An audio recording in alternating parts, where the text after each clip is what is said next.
Hey, help support the show by joining the Patreon or becoming a YouTube member. Also, hit that like button to subscribe if you want more Cavs-focused content. This is not how anybody wanted the Cavs to start the series out versus the Pacers. And you got to give the Indiana Pacers a lot of credit for how they came out and played. Got some really good performances from not their stars, right? They got 17 from Pascal on 6 of 15 shooting. So you did a good job on Pascal relatively. He didn't really get out of his numbers. Tyrese had a solid game, 22, 13 on 9 of 15. That's well within the range of what you expect from Tyrese Halliburton. But the big problem for the Cavs was the role players for the Pacers outplayed the role players for the Cavaliers, especially from downtown, which led to the Cavs having to over-rely on Donovan Mitchell scoring. One of the things I talked about after the Heat series was the Cavs are a lot more dangerous when Donovan Mitchell doesn't have to score 30. Because when Donovan's not scoring 30, you're getting 7 from him and 12 from Max Strus, and then Ty Jerome's giving you 15, and Evans giving you 17, and Jared's giving you 15, and there's not so much reliance. In this game, Donovan Mitchell had to shoot the ball 30 times. Ty Jerome had to shoot the ball 20 times, right? We had to lean so heavy in 30 minutes on Ty and Donovan Mitchell. And a lot of those Donovan Mitchell field goal attempts were dribble drives. Just going to exhaust them, right? So Donovan did a great job getting the lead for this team in the third. I was a bit concerned that he had to do that because it was a lot of pressure to put on him in the fourth quarter when he's super tired. So that's part of not having Darius Garland in there, right? Nobody to split the scoring load on a night like this where you don't get a ton of shooting from your star players. Like, this game kind of reminded me of game 1 in Miami against Miami, where you got 30 from Ty, 30 from Donovan, 30 from Darius, right? And you were able to get away with that, 1, because Miami's not as good as the Pacers, but 2, because you had Darius there to split the load, so you didn't look down and say, damn, Donovan Mitchell done shot the ball 30 times, right? That wasn't what was going on in that game. There was also another huge discrepancy here, right? The Pacers shot 52.8% from 3. They went 19 of 36. The Cavs went 9 of 38. That's 23.7%. Now, when you're shooting, 40% of the shots you take, you're shooting at 23%. That's never going to be a recipe to beat a basketball team. And when that team is shooting 53% back, that's even tougher. Now, we could talk about how much of this was because the Pacers were just legitimately hot, and how much of this was aided by the Cavs in the first half, at the very least, not playing great defense on the perimeter. I think it's a little bit of both, but primarily the Pacers were making some incredible shots. The shot making for the Pacers, specifically from like Andrew Nembhard, was incredible, like unreal, like Shai Gilgeous-Alexander level crazy shot making from Andrew Nembhard in this game. I don't know if that's what Andrew Nembhard does on a game-to-game basis. It might be something that he's capable of on a regular basis, but not on a game-to-game basis. But given that Andrew Nembhard is not in the MVP voting, this is probably not something he does every day. That's no disrespect to him, but 5 of 6 from 3, 70% from the floor, 23 points, probably shouldn't happen, right? Another thing I didn't love from the Cavs was we weren't able to disrupt the passing lanes defensively for the Indiana Pacers, which led to them being able to rotate the ball far too often, which was going to eventually lead to an open 3, right? You let a team pass the ball enough, they're going to find an open shot because there's only so much defensively you can switch to stop an open shot from happening. So that definitely played a factor in it, right? I don't want to just make it seem like they made shots, we didn't. That was it. Cavs need to play better defense. But let's be real, if the Cavs shoot closer to 35 or 40 and the Pacers shoot their regular 45, I think the Cavs are able to at least come closer to winning this game, if not win this game, if that didn't happen. 23% from three, it's hard to win a basketball game when you're shooting that poorly and your opponent is shooting 50-50-90 splits, okay? That's going to make it difficult to win the basketball game for sure. That's going to make it tough. So that was something that got in the Cavs' way. Role player-wise, you'll look at the stat sheet and say, oh, Ty Jerome had 20 points. He balled. Nah, this wasn't a Ty was hooping game. Ty got 21 on 8 of 20 shooting. He was 1 of 4 from 3. And he was just straight up bad defensively today. Like, this is one of those games where I'm like, Ty wasn't really helpful. So Ty didn't give you great minutes in this one. I thought DeAndre was so-so in this game as well. Not as great as you would want him to be.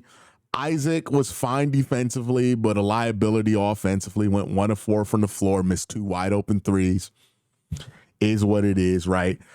Dean Wade, 0 of 2 from the floor, missed a bunny and a wide open 3. I don't think he scored more than like 6 points in the playoffs so far. Is what it is there. Again, role players just really didn't show up. Max Strus, 2 of 8 from 3. Sam Merrill made a couple of threes. He was 2 of 5, but he wasn't on the floor long. He only played 18 minutes in this game. The role players just really didn't show up for the Cavs. And this was a bad night to not have your role players show up, because when you don't have your role players showing up and there's no Darius Garland, you're going to start to understand why Darius Garland is a really good piece on this team, which is he can split that scoring load from Donovan Mitchell, especially in a game where you want to just get to the paint as much as possible because shots aren't dropping. Darius can open up a number of things for you, right? He can get his own layup. He can also help bigs finish around the hoop. I think like Evan Mobley's disappearance in the fourth quarter and Jared's disappearance probably could have been helped. If Darius was out there, I think Jared could have been a lot more effective in this game with Darius Garland out there, because we just had nobody there to facilitate with him. Another thing I would like to add here, I don't love how the Cavs went away from Evan Mobley in the fourth quarter of this game. And this is something that's happened. It didn't matter against Miami. We're going to have to figure it out here in this series. But Evan, I mean, he was pretty much unstoppable in the third quarter of this game. They really couldn't do anything about him. You get in a situation where you need somebody else to take shots down the stretch, and Ty Jerome's taking those shots instead of Evan Mobley. Really got to focus the offense to Evan Mobley in those points of the game, especially on a night where you don't have Darius Garland and Donovan Mitchell has already taken 30 shots. That's too many shots for Donovan. You can't get Donovan to that shot point, right?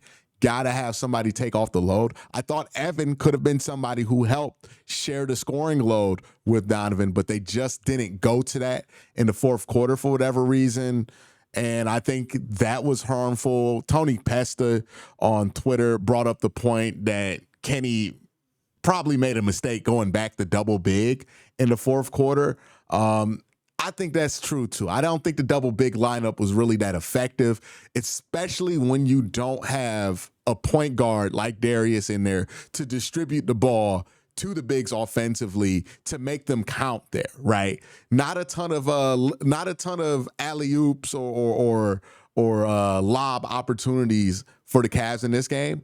And Darius is the one who creates that for them. So I would have got double big if Darius was in there. I still think it might have been a mistake.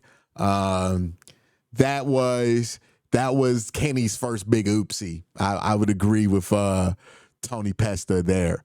But yeah, this offense misses Darius Garland, if you had any question about that. I don't think that's the only reason they lost in this game. I think the Pacers played their ass off, and who knows how they would have been able to take advantage of Darius on these switches, even though I think Darius holds up a lot better than people make him out to be. A lot of people just act like he's Tyler Hero out there. But I think Darius would have been fine holding up defensively and would have been able to facilitate to your bigs here and would have been an effective second option in the end of this game versus Ty, who kind of shot himself out, really just didn't play well for the entire game, and really took some bad shots late in this one. So, not really loving how the Cavs handled the late part of this fourth quarter, but they get to learn from it and move on. But I just wanted to make sure I added that to this video before I checked out here. But back to what I was saying earlier. I think the bigs are going to be a huge part of what the Cavs do to make the Pacers fold here in this series if they want to beat them. But with no Darius, there's nobody really there to facilitate the ball to. Now, who knows what Darius would have looked like if he played today? Clearly, the toe injury is still bugging him. He's likely going to play in the next game, but we got to see what Darius looks like there. But even if Darius can't look like the all-star that he is, you still got to look to your role players to produce here. And I think that was the biggest letdown that we had. Bad night from Ty Jerome, so-so night from DeAndre Hunter, off night from Max Strus, and a Sam Merrill night where he was but still wasn't as automatic as you wanted him to. Because, yes, he was 2 of 5, which is technically 40%, but he missed some wide open looks in this game. And I think that's the difference. Whether these looks for the Pacers were wide open or tough, they made a lot more of them than the Cavs did because the Cavs got a lot of open looks too, right? They weren't the only ones leaving guys open on the three-point line. The Pacers did this a good amount of time in this game where they left guys wide open for three. Max Strus, wide open for three. Sam Merrill, wide open for three. Isaac Okoro, 2 wide open three-point shots. The difference in this game is that when those opportunities came, the guys wearing Pacer colors, they made those shots. When those opportunities came to guys wearing Cavs colors, we didn't make those shots tonight. Ultimately, you got to win 4 of these to move on. The Pacers got 1. They got the first one, right? It's up to the Cavs and how they play to to figure out how much that's going to matter, right?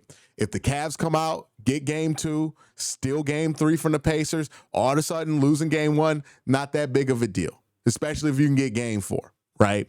But Cavs not taking care of business here does mean that they have to fight uphill a little bit for the first time in the playoffs. Pacers played you well, and they proved the point. They're not Miami. If you are cold and they're hot, they're going to win that game unless you get a hot night from one of your stars, and we just didn't. Even Donovan, who had 33, 1 of 11 from 3.